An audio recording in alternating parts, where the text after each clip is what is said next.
Thanks for pressing play, swimmers and swammers. I'm Garrett McCaffrey, and joining us today is the new head coach at Pitt, Chase Kreitler. This is the SwimSwam podcast.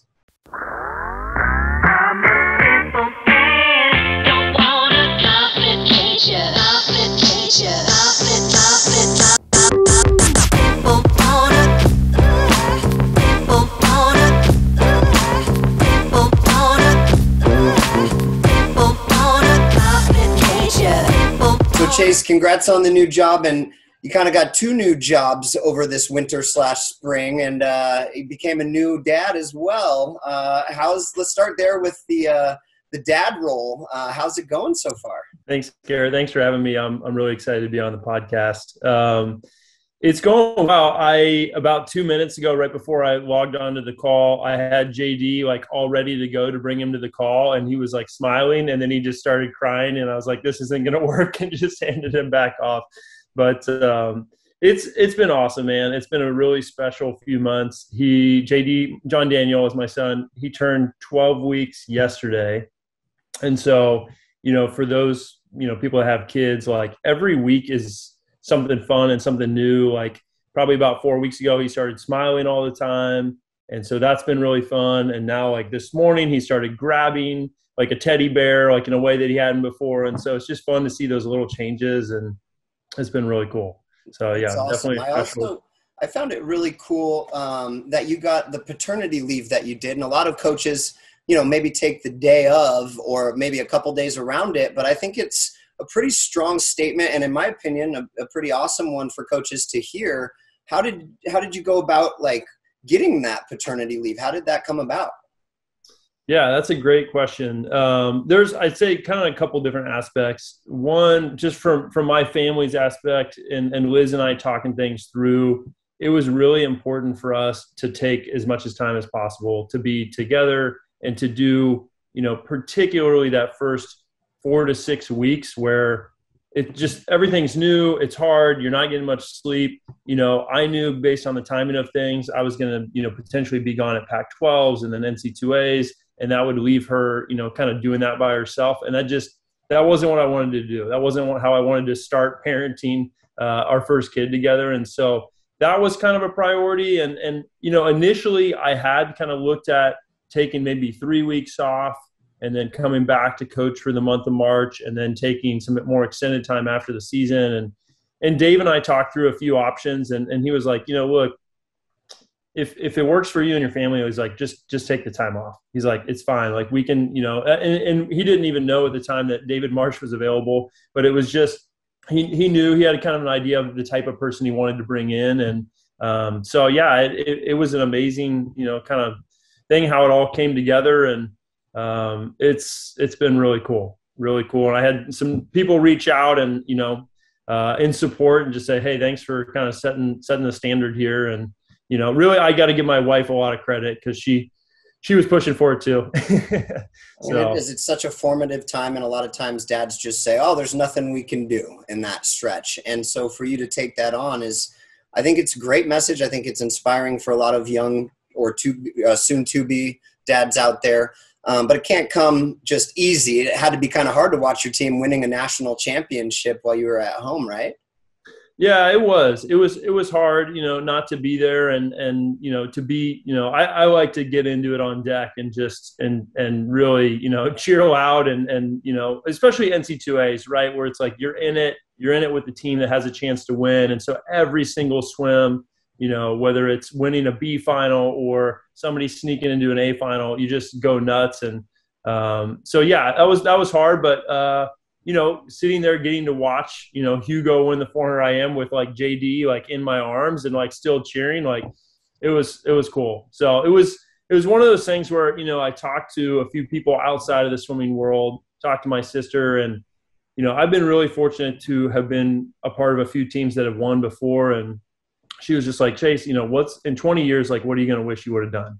And I was like, you know what? I'm going to wish I would have been at home. And so, yeah, it was hard to not being there, but I'm really glad I was home. And I had a lot of special moments that week too, and tried to really be present while I was at home. So yeah, it was cool. It's great stuff. Good stuff.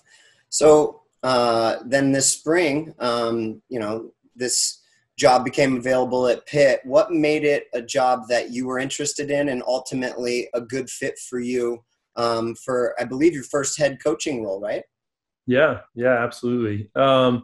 It was, I think as you move through this process and, the longer you're at a school, I was really fortunate, Garrett, to have some people reach out earlier in my time at Cal, and I ended up declining interviews just because I was so excited about what I was doing and the role that, I was in and working with Dave and the team. And, kind of as we got to this spring, I don't know if it was the shift of being a dad or just, after we won, it kind of felt like, hey, that unfinished business after losing a close meet in 2021, it was like, hey, like we did this and it was really cool. I was like, I had a few schools reach out, which was a huge honor for me, just to see if I was interested. And I was like, I'm going to go through the process. And as I talked with Wendy Myers, the associate AD at Pitt, she was an All-American swimmer at UNLV. And so she, as a sports supervisor, has kind of a unique role in understanding the sport and in a way that a lot of, sports supervisors don't have that, especially with swimming and diving, because it is kind of a different sport.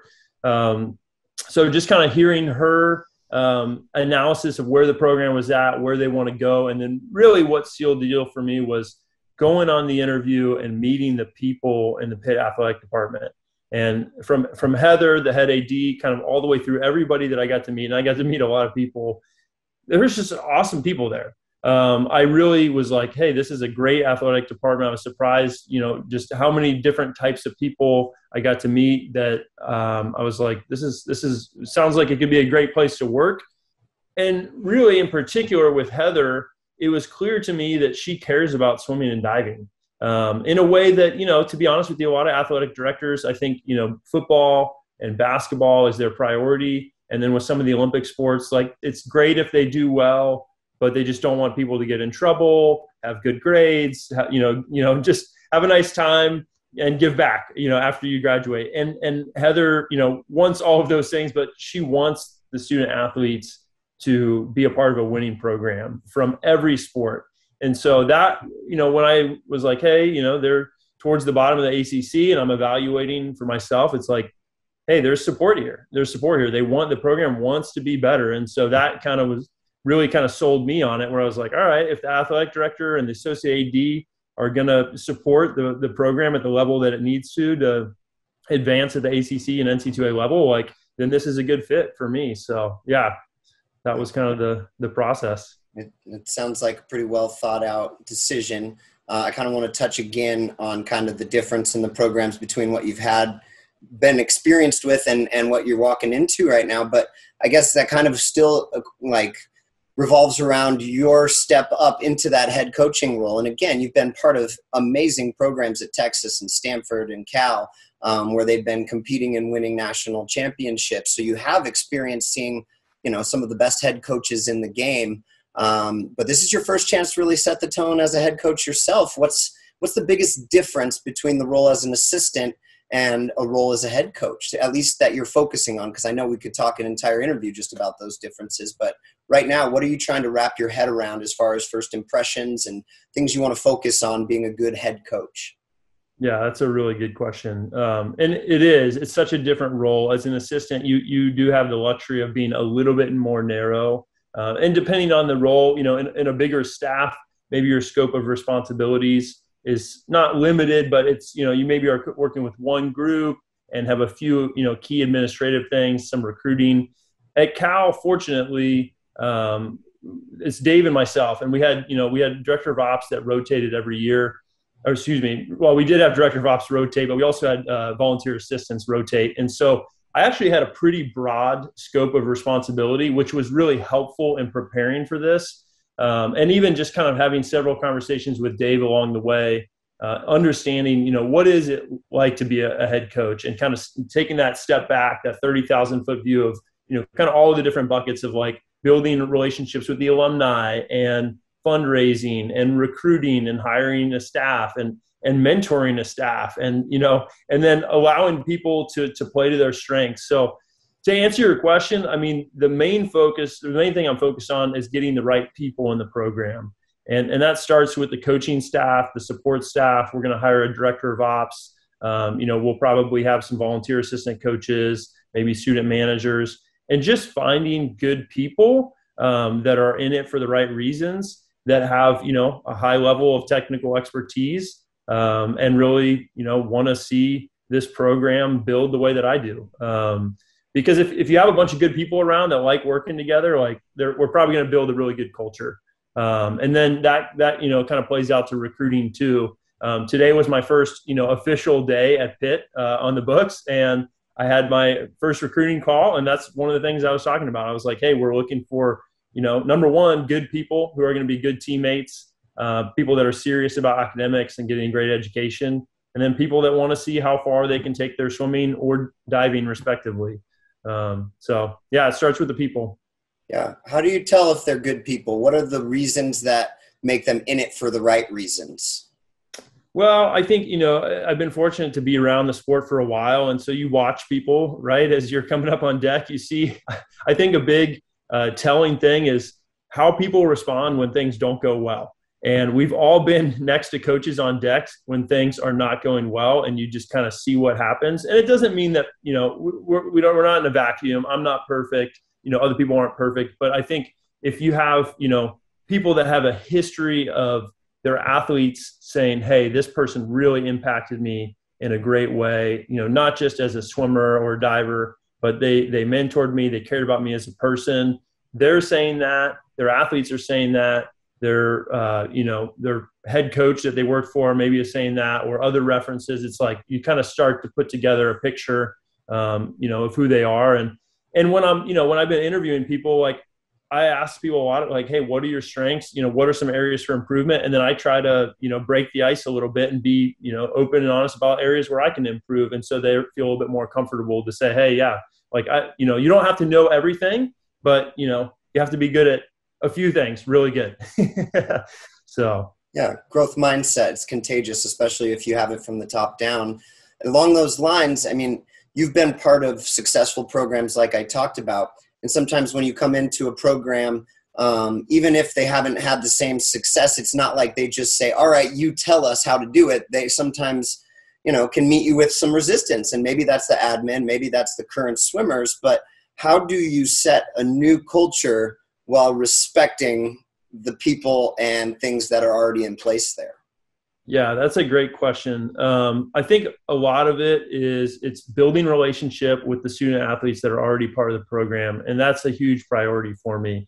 I had the first team meeting a couple weeks ago when I was on campus, and it was awesome. And I shared a little bit of, some of the things that are important to me, but I also was asking for feedback from them. I was reading an article about, leading Gen Z athletes recently in the last couple of weeks. And the author was saying, hey, it's so important to get people's feedback, more now than ever. 25 years ago, people just kind of did what their coach told them. They didn't fact check it. Now it's like they have the internet, they're fact checking. They're like, hey, you're teaching me to do my start like this. And, so-and-so is doing their start differently. And so I think it's important to acknowledge, hey, from a technical standpoint, we don't have all the answers, but I want you to be part of learning. Show me videos, show me what you're finding. And I sent a questionnaire out to the whole team and just asked them, hey, why did you choose Pitt? Because all these athletes chose to come here for a reason, student athletes. And so, what academically drew them in? What did they like about the school, the campus? And learning those things has been really, I've started to kind of pour over the questionnaires and really understand a pretty good picture of why people, are here. And that kind of helps me build out a vision for, recruiting people to be, student athletes here. So I think we're definitely going to get the buy-in, and I'm very fortunate. The student athletes that I've talked to, they seem really excited. And, I know when I was in college, my college coach, Morgan Bailey, had been at Auburn and had been at Georgia as an assistant when they won NCAAs. And so for me, I remember when I saw that he was hired, I was like, oh, sweet. Someone that has experience at the highest level, it's pretty cool. But at the same time, it's that balance where it's like, yeah, here's some things, and I'm going to set some cultural things that I think are going to help us advance the program, but also get their input and say, hey, what are your goals? Where do you guys want to go as a program? And they want to be good. So we're well matched. It's going to be fun for sure. Do you have a vision for, I mean, some of the big things that you've got to decide, and obviously you have spring and off season to really nail this home, but some of the stuff I really like to dig into is, how you break up a group structure. A lot of teams have the basic sprint, mid, and distance, but they mix it in with their own, variations and stuff. Have you thought at all about how you kind of want to set up groups there? Yeah, that's a really good question. And I've, some of the assistant coaching candidates have been asking me about that and how I might plug them in. And kind of my first answer is, well, like, I want to find the right people. We can all coach everything, but if I can position, my assistant coaches into their strengths, and then, it's like I can coach any group, and I probably will work with every single athlete on the team and move around a little bit. I think some of the priorities, Garrett, are we're going to do long course year round. Probably at least 3 times a week. And as we're recruiting international student athletes and athletes on the national junior team, like, that's an important part of the conversation. Is we don't have a short course season and then this, big transition in April to, start doing a bunch of long course practices. By keeping that long course going year round, even like I said, 3-4 times a week, of the 9 water touches, you're going to keep a nice rhythm to your strokes, keep length in your strokes. You're going to be able to touch some of your paces, which will just kind of help you keep advancing, whether it's your best Olympic trials event or, the event that you want to make the Olympic team in, or, those sorts of things. So that's a priority. I would say, there's somebody smarter than me came up with this, but there's 3 teams, right? There's a women's team, a men's team, and a combined team. And so doing some practices where it's, hey, women and men are split, and then stuff where women and men are together, because each of those 3 teams has to have a separate identity that functions really well and that's strong. And so if you go to, men's NC2As or women's NC2As, you're not relying on someone that's not at the meet to create the energy or fill that certain role. So for me, those are some of the things that I'm thinking about. I mean, I think I like to get really specific with training. As the team asked me, like, the question when you get a new head coach is always like, are you a big yardage guy? And like, everybody wants to know that. And it's like, well, my answer is always, we're going to do enough aerobic endurance work to be really good at our best event long course, our longest event long course, and enough speed and power work to be really good at our shortest event short course. And so kind of finding that balance. And yeah, we're going to have buckets and we may run 6 different workouts on a given day. And then, we might even modify a lot of things within those workouts to help athletes be better. Like, those are some of the things that I've learned from Eddie and Dave and Greg and Tracy. Like, it's finding those little individualization, things where it's like, hey, I want you to work on this. And it's like, then they know that you're thinking about their swimming, every single person on the team, if you can find those little spots. So that was a roundabout way of answering your question. But yeah, I've thought about groups, but that's kind of holistically some of the things I'm thinking about. Yeah, I kind of want to dive in a little bit more there and some of the coaches that you've learned from, but I think some of the perspective that might be most valuable, not only for people listening to the podcast, but also for your athletes. Like, what if some of your Pitt athletes called up your Cal athletes and said, what's Chase like? How do you think that conversation would go?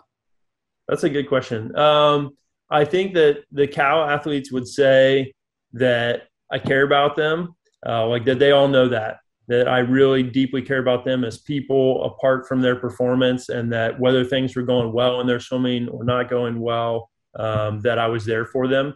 I think they would say I write really hard workouts.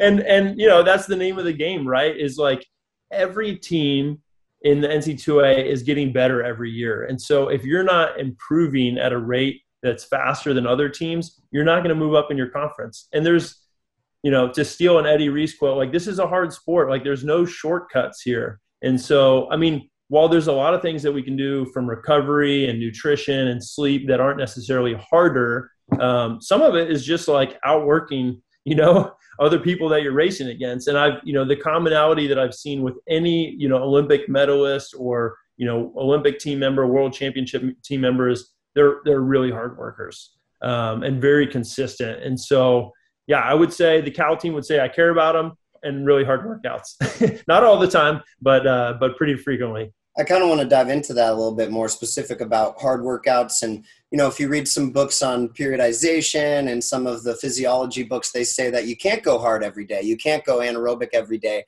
But most really good, successful programs do. A lot of them have something that'll really kind of kick your butt every single day. I guess I just want to ask, and I want to keep asking a lot of coaches, has anybody found a balance where that isn't the case? Or do you do something hard, something fast, something challenging every day?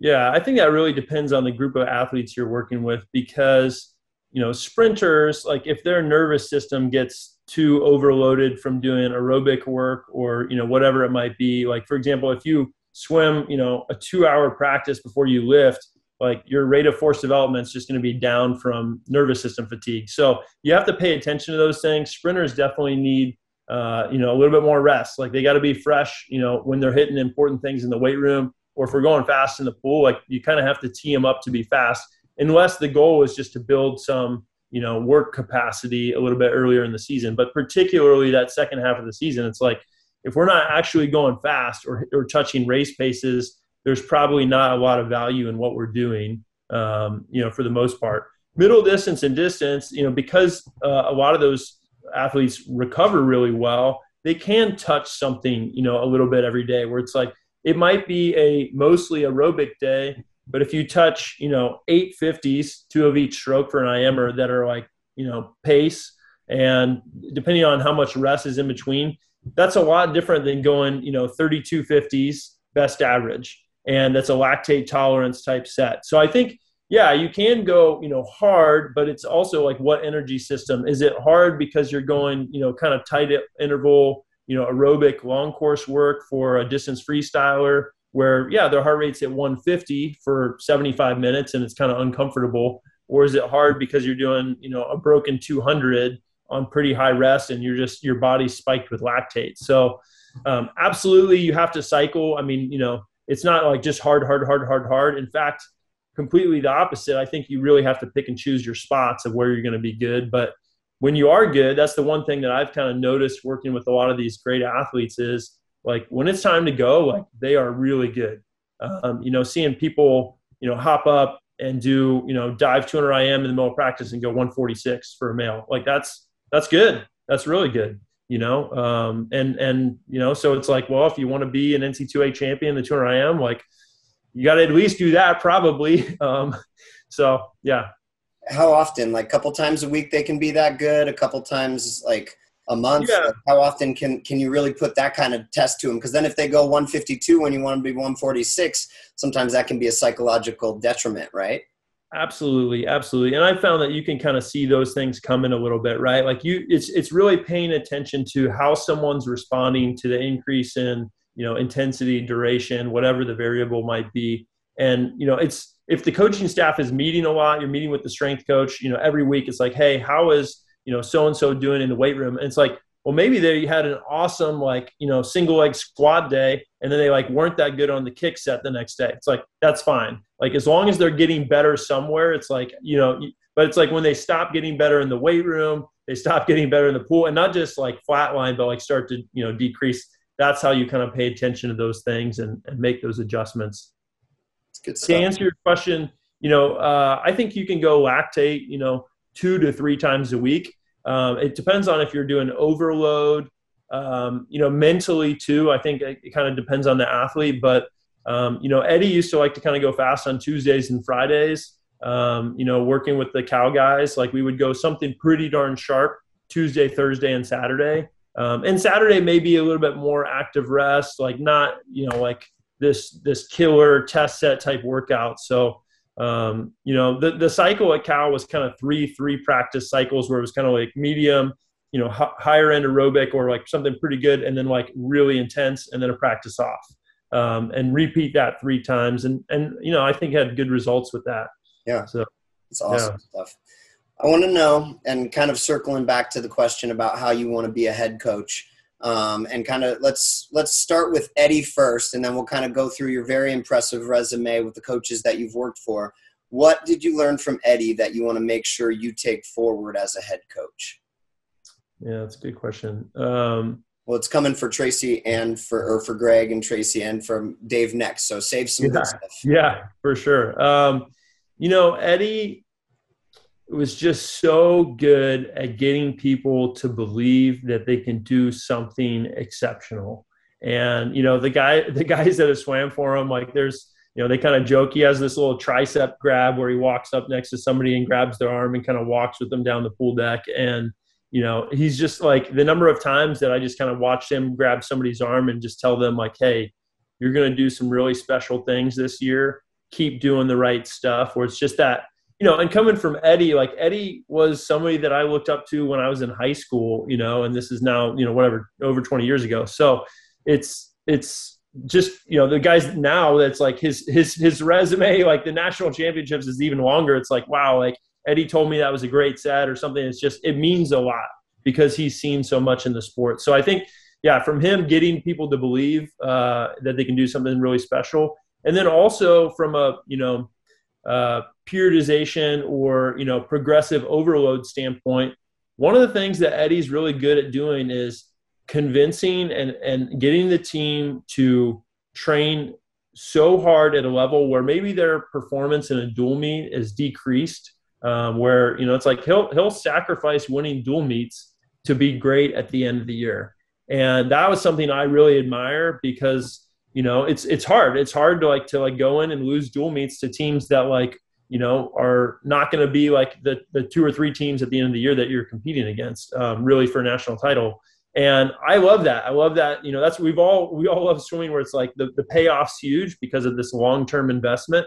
And that's kind of part of it. And so I think just talking through like, hey, when is it a time to be great? Like this year at Minnesota Invite with the Cal team, like we did not dominate that invite, but at the end of the year, like the guys were really sharp. And I think how do you walk a team through like what your plan is for that individual season? So and Eddie just cares about his guys. Like they know that. Like that is, he's a wonderful model in that regard. And they know they can go to him and talk about anything. So that's awesome.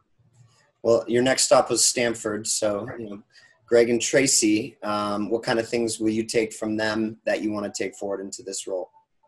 Yeah, I think, it was really cool. I had just a brief stint. My plan was to be at Stanford for a couple of years, and then Yuri left Cal, and I had talked to Greg like, hey, if anything opens up full time at Stanford or Cal, I'd really like to be able to apply. And so he was really supportive about that. But it was just a 5-week period that I was there. Okay. But it was enough time to really see like, hey, this is, it was they had just won NCAAs, and I got to see kind of the culture of the team, and they really work hard. Like the Stanford women, like there is a culture of like, work works. They do some really good, like long course, tough workouts. And so I think, the culture of working hard, but then also like the positive attitude and kind of how they were supportive of each other, and just kind of that, some programs you start to work hard and then people start to chirp a little bit, right? And it becomes negative and it's tough. But it's like I was really impressed, with the culture that Greg and Tracy had formed, where it was really positive. I think Tracy's super. I mean, and Greg, but like she's really technical with different strokes. She's really good at teaching. On a Wednesday morning, they would run different stroke groups, and just seeing some new drills that she was doing that maybe like I hadn't seen before, and I'd already coached for 9 years when I got there. So it was that was cool to see. And some of the team culture stuff, even this past year, when I'm sitting in the stands at juniors recruiting, I'm talking to Tracy about, hey, what are your core values, with the team? And she's talking to me about things like that. And it's so important to have kind of a shared language with the team and to know like, hey, everybody, this is what we're committing to. We're committing to excellence academically and swimming wise. What are your priorities? And Greg is, I love Greg. He's a great guy. Like he's very detail oriented, similar to me. But he's got really good soft skills with the athletes, where I think he's just a really good balance of like, he'll write the tough workouts that they need to get better, but he also is just like a very approachable person that anybody on the team could have a meeting with at any time to talk about anything. And so I think that's definitely, someone that I aspire to be as a head coach for sure. These are awesome answers. We got one more, head coach to get through. Dave Durden, obviously your most recent head coach. And I saw an intimidating answer, because I'm sure your shoes are pretty tough to fill right now. And I saw an Ask Anything, him answer, what makes a good assistant coach? And he basically said, don't ask me anything, just know. So, I mean, it had to be kind of hard, but there's other things too. Like what do you take away as the head coach that you really want to take into this new role for you as a head coach? Yeah, I think one of the things that Dave does so well is just his level of organization.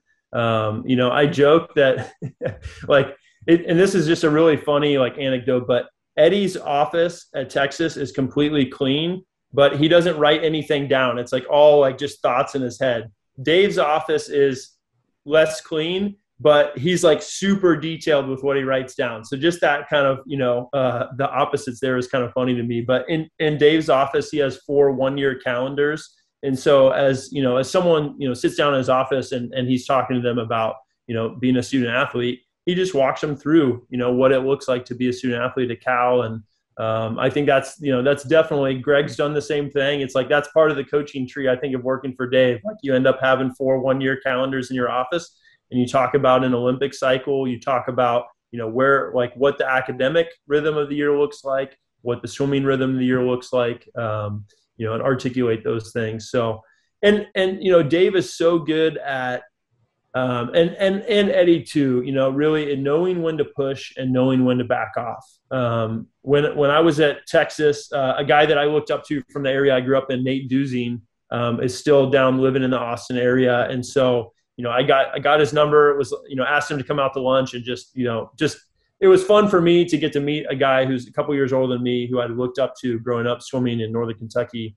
But Nate was the thing, that's what he said about Eddie. He's this is what makes him great. He knows when to push and he knows when to back off. And I think, Dave's the same way. He knows when to push and he knows when to back off. And I mean, I've seen some crazy stuff in workouts, and I've also seen times where Dave's no, we need to back off a little bit here. And he's really good at reading kind of the culture of the team.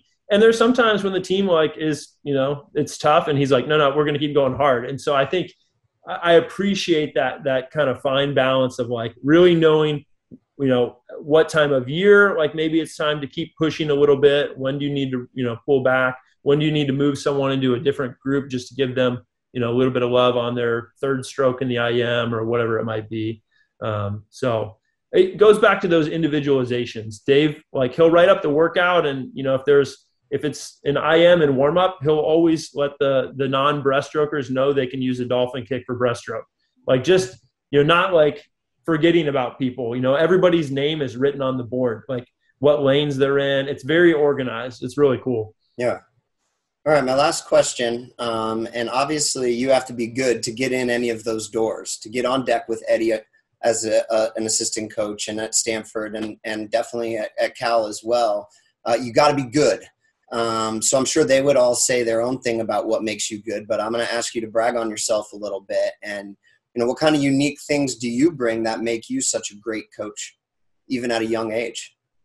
Yeah. Well, it is hard to brag on yourself. But even going back before my time at those schools, I had some really cool experiences coming up as a coach. When I was at Bakersfield, where I swam, I had the chance to run a sprint group my second year coaching, and I got to write the weights as well. And so I just got a really unique experience, learning about sprinters early in my career, and had, a couple of guys did, 4 pull-ups with 100 pounds at the end of the year. We got pretty strong, and I got to see that whole process of, what worked, what didn't work.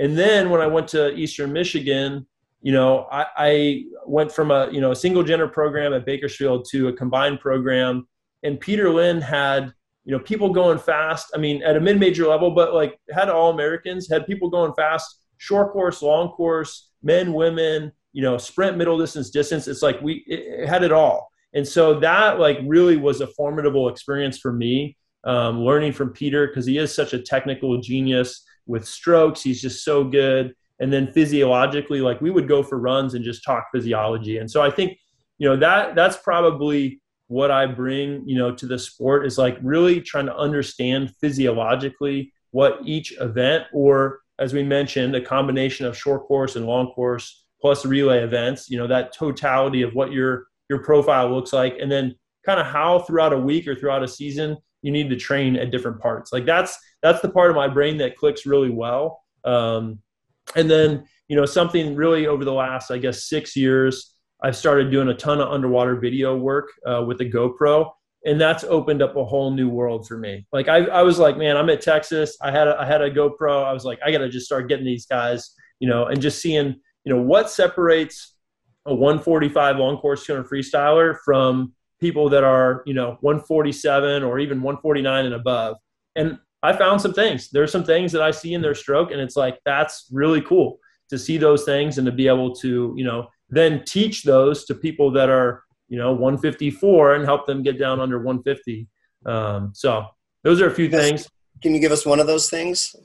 I think for the most part, the majority of people that are 145 and faster do kind of that classic 3/4 catch up freestyle stroke where they kind of ride the lead arm, on their kick a little bit, and then they wait to start pulling until their face is coming back in the water. Whereas a lot of non-elite freestylers, are starting to pull with the lead arm while they're breathing.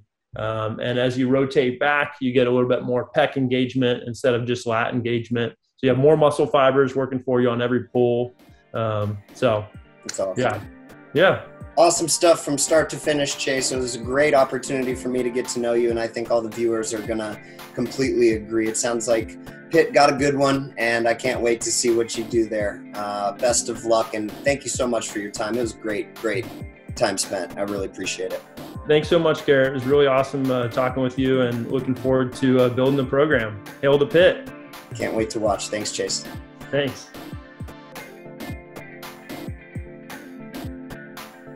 You've been listening to the SwimSwam podcast. Stay tuned for new episodes every week.